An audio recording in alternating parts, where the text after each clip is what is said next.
Pag ganito walang camera, tsaka lang kami yung mahataw. Pero pag may camera, ay wala. Talagang 50, 60, 70 siguro. Ganito walang camera, tsaka lang kayo mahataw mga orek. And takbo po natin 117, 118, 19. Ayan po, 120,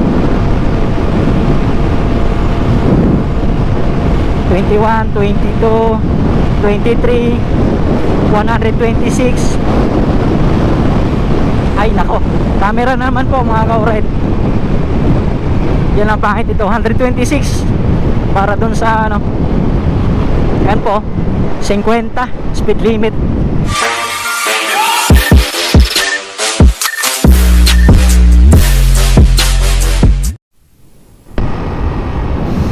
Ito po yung company namin mga ka-orek. Ayan.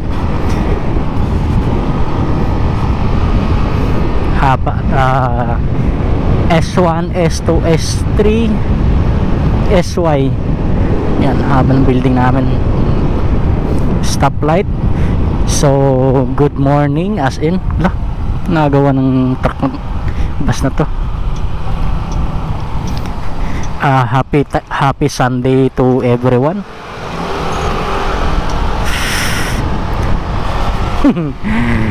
This is me again, Aris from Aris TV. There's something mga ka-orek na.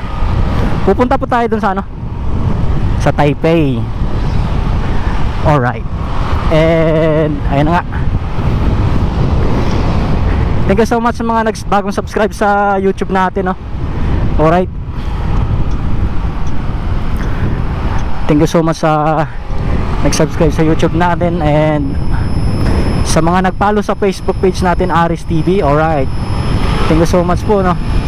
And ayan, dahil po sa inyo, ayan, mag-upload and mag-update po tayo about sa ating ito pa rin yung ating motor, Kymco KRB 180cc, ABS TCS na ano, KRB Moto, chain drive, stoplight na naman with 16 seconds. Napakainit po dito ngayon mga ka-orek, no? And syempre as usual, marami pa ring stoplight. Alam nyo na, 6 seconds. Yun. Diyan po kami banda naghuhugas ng motor. And ayun nga po mga ka-orek, no? Doon sa nagko-comment, yun. Try na nagko-comment na hindi kami lagi nagta-top speed dito. Yes po mga ka-orek, kasi hindi naman po ito 450cc na legal tayo sa expressway. Taiwan po ito mga ka-orek, yung kalsada lagi natin tinatahak. And masaya na nga kami kung sakaling ano, nagkaroon tayo ng takbo na 130 dito, nakapagpatakbo tayo ng 130 doon sa bandang Sinchu and sa bandang Kaohsiung. Kasi mostly talaga pag ganito mga sa kalsada dito mga ka-orek, yun nga sinasabi natin, maraming camera o nagbabantay ng speed limit or yun na, overspeeding. Syempre kailangan mo sumunod sa ano, dahil kung hindi 1,415, 2,000 bayarin mo within 6 days, darating na agad. Ganyan kalupit dito mga ka-orek. Yan. Yari dito, ilang kilometro pa lang takbo natin, ayan oh. May camera na agad with ayan oh, 50. Kaya sa magsasabi na mga nagko-comment pala, talaga normally bihira lang kami makapagpatakbo ng malakas o mabilis dito. Siguro talagang wala ka namang pakialam sa violation, nasa iyo po yan.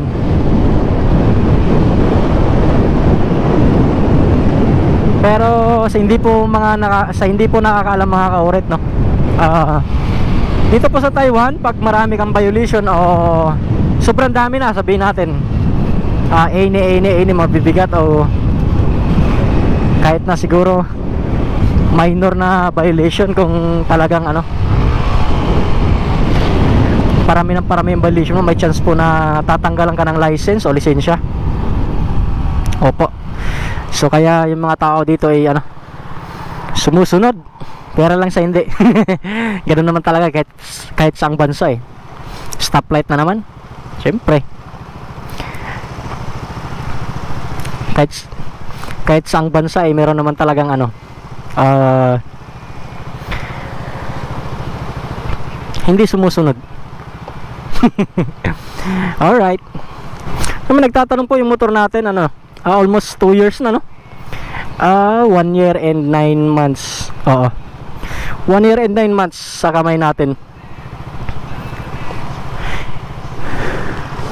Bali nagagamit natin to, ano, pinaka malalang gamit natin dito mga ka-alright is yung ano, doon tayo sa nag Taiwan loop tayo, no? Yung pinaka malalang gamit natin.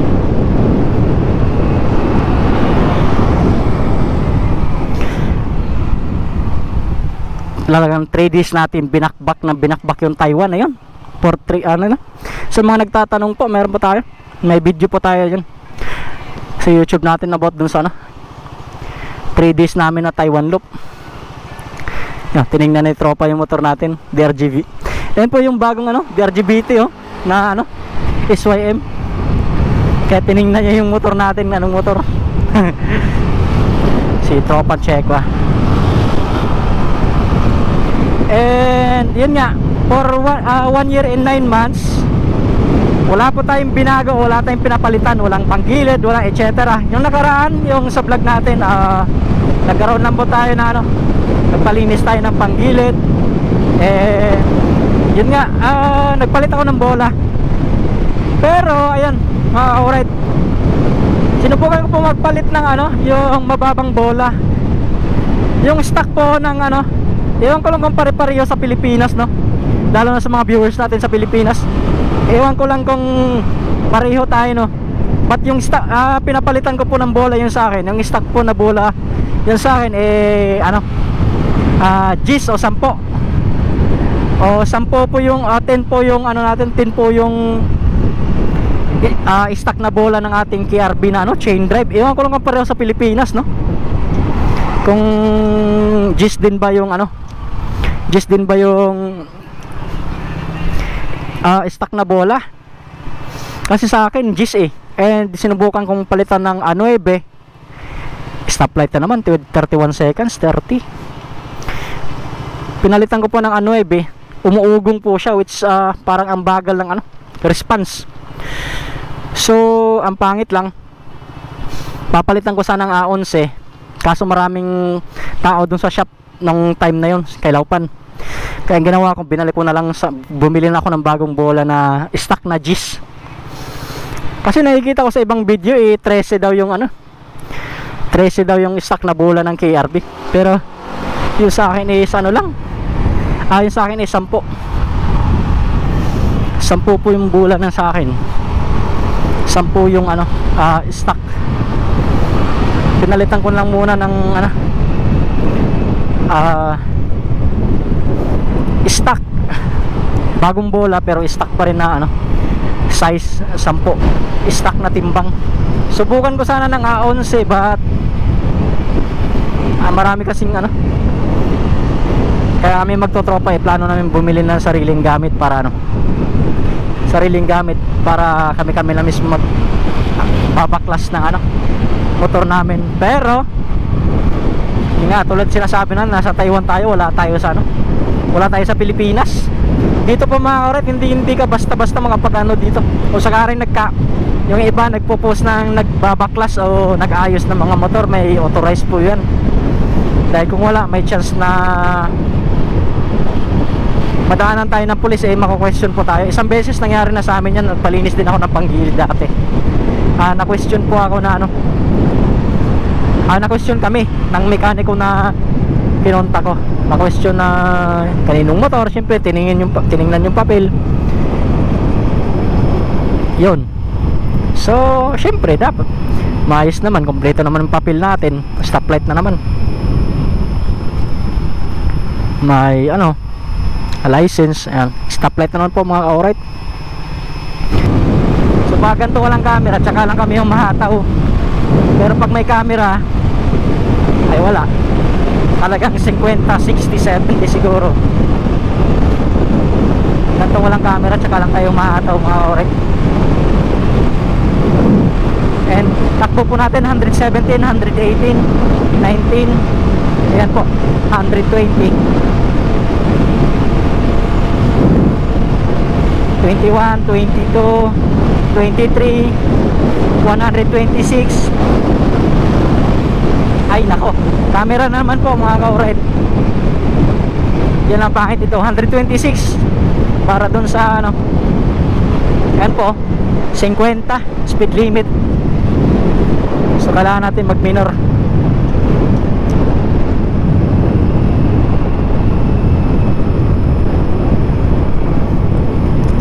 Yan, 50. Sayang, nabitin.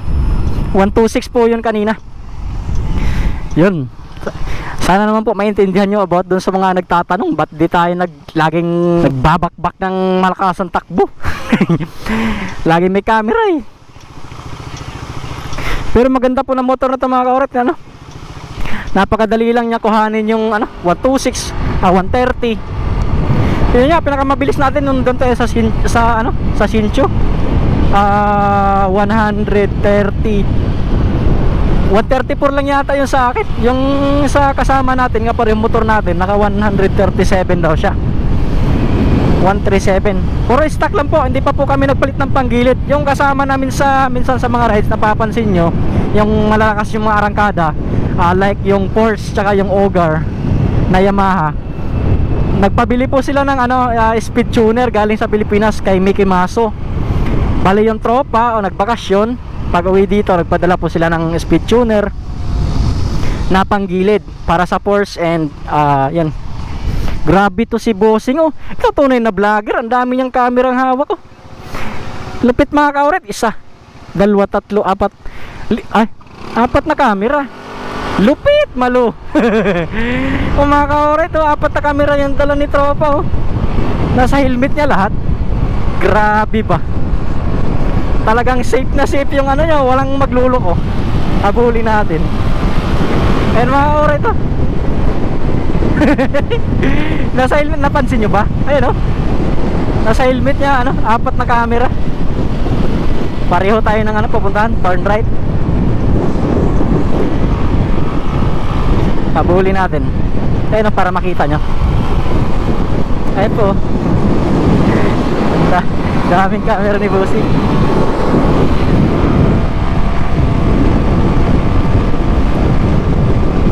So pagka walang camera, doon lang natin babakbakin mga ka-alright.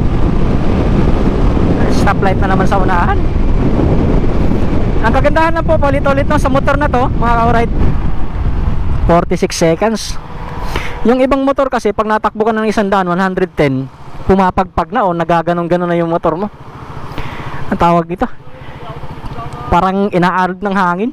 Ito kasi 120, 120 plus, di mo pa rin ramdam na, sabagay mabigat kasi yung makina, kaya balance na balance yung ano nya. Kahit lakas na yung takbo mo, hindi mo pa halos ramdam. Kagandahan ito, no?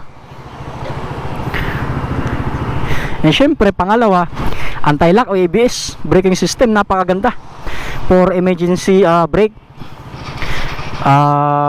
Sasakasakali ganun, nabagan na mga alright. Kaya hindi ka matatakot kung sakasakali.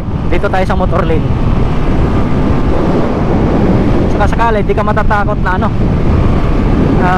mag-brake na biglaan. Kasi ABS na siya. Sa mga hindi, paulit-ulit sa hindi pa po nakasubok ng ABS, subukan yung manghiram ng mga motor ng tropa nyo na naka-ABS na. Nako, stoplight naman. Subukan yung humiram ng mga motor ng tropa nyo na naka-ABS na, para ma-experience nyo kung gaano ba talaga ganda yung ABS na ano, braking system. Alright. I would, if you were you. Yan po sa mga nagtatanong, yan nga, sa Pilipinas pa rin, no? Sa Taiwan po mga ka-alright is number 1 yung Kimco SYM. Ayan. Yan po mga number 1 na brand dito mga ka-alright. Taiwan brand. O sinasabing lang Europe, nagumpisa. Pero yan po nung pinakamalalaking ano dito. O yan po tinatangkilik nila kumbaga. Mismong mga Taiwanese ayaw nila sa China brand. Promise. Promise mga ka-alright. Kahit sino tatanungin mo dito sa Taiwan mismo, pag sinabing China brand, mismo sila ayaw nila. Proud pa rin sila, mas proud pa sila sa Japan tsaka tatak ng Taiwan mga ka-alright. Peace lang tayo and ano love each other. Si tropa, oh, ang init lang kasi, kaya ako naka-jacket ako. Stoplight. Sa mga nagla-likes ng videos natin, boss, Amo Manager, thank you so much. Thank you so much. And lalong-lalo na sa mga nag-subscribe, no, about dito sa ating ano, mga nanonood about dito sa, uy, banking si Bossing, oh, nanonood sa ating Kimco KRB na ano, motovlog. Ganun pa rin. Doon po nagsasabi kung natakbo daw ito ng 137, 138 within all stock, di wala daw pinagkaiba sa 155 o 150cc na nakapanggilid. Kasi natakbo daw ng 140 o 130 plus nakapanggilid, ha. Yung sagot ko naman dun, boss Amo Manager. Sagot ko naman dun, kung gusto mo mas lumakas, yung 180 mo, palitan mo rin ng panggilid, palitan mo ng bagong spark plug, kung pwede sa pati ECU tsaka ano, pag nagpalit ka ng spark plug, ignition coil ba? O ignition coil, yun yata. Para ano, kahit siguro hindi na ECU, hindi mo na palitan yung ECU, stock pa rin yung ECU, panggilid lang. Parang yun yata sa tropa ko, si paring Bird, shout out si Bird. Ayun sa kanya, KRB niya, dahil galing siya sa R3 na Yamaha, siyempre mabagal na sa kanya yung takbong 134 o 140 na takbo. Pinalitan niya ng panggilid, GBT, palit ignition coil, spark plug. Hindi naman yata niya pinalitan yung ano, yung ECU. Lakas na takbo nun, lakas talaga, as in. Pero para sa akin mga ka-alright, kasi ano, okay na, sapat na ako dito. Saka sa dami kasi ng stoplight dito, bihira lang tayo makapag top speed, o bihira lang tayo kapag bakbaka ng ano talaga, dun sa mga bandang area na walang camera. Dito kasi ang daming stoplight, tsaka ang daming camera. Baka maubos lang yung pera mo sa kakabayad ng overspeeding. Sabagay yung iba di pa kasi nakasubok, di pa nakasubok magbayad ng 2,000, 1,400. Ako nagbayad ako dati 1,400 yata, 1,400. Yan, no, daming camera. 1,400 yata yung sa akin. Speed limit is 60, yung takbo ko 80. Red plate, pwede ka sa expressway. Kung hindi naman yellow plate, red plate yung, hindi naman red plate yung motor mo, nako. Sabagay, sabihin natin malakas sa arangkada o ano, okay. Ganun talaga, kung saan ka masaya, pagkagastusan mo talaga. Alright. Thank you so much sa panonood. Hanggang sa muli. Maraming salamat po sa nag-subscribe sa YouTube natin, mga nag-likes ng videos natin mga ka-alright. Opo, ito pa rin KRB Moto dala natin. Solid pa rin po. Wala pa akong sakit sa ulo na ano. Yan, KRB pa rin nasa harap natin, oh. Yung belt, KRB na belt. Wala pa rin sakit na sa ulo na binigay sa atin, oh. Alright, thank you so much. Bye bye.